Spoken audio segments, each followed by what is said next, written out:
So let's talk about foxtailing in cannabis plants today.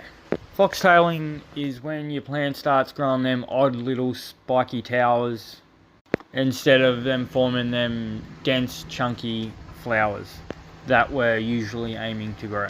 Now foxtailing can happen for two main reasons. Sometimes genetics, the strain will just naturally grow that way, but more often it's down to stress. And the big one is too much light, or your light's too close to your top buds, and that's basically what I reckon's happened here.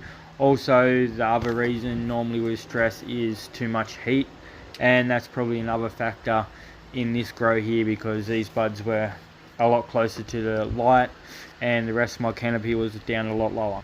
And occasionally it can be because of overfeeding, sometimes too much nitrogen in late flower, but that's very rare. So what's really happening? Basically it's your plant saying, wait, I'm not done growing yet, I'm going to keep growing.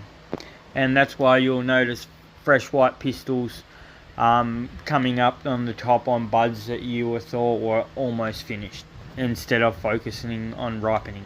It's putting more energy into new growth, which can make harvest a bit confusing, because while one part of your bud looks like it's ready to harvest, while the other still looks like it's in mid-flower. Now the big question, does it ruin your weed? And the answer is no. You'll still get a good smoke, and as you can see, plenty of trichomes. The downside are just more about looks and trimming. Foxtail buds don't have that tight bag appeal structure, and they can also be a pain to manicure.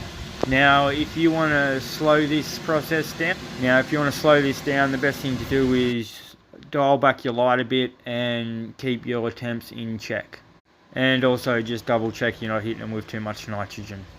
Basically just make them comfortable so they want to ripen and finish up their life cycle. Another way I done it is I took another 2 hours off the light cycle, so I'm running 10-14, so they think it's the end of the season.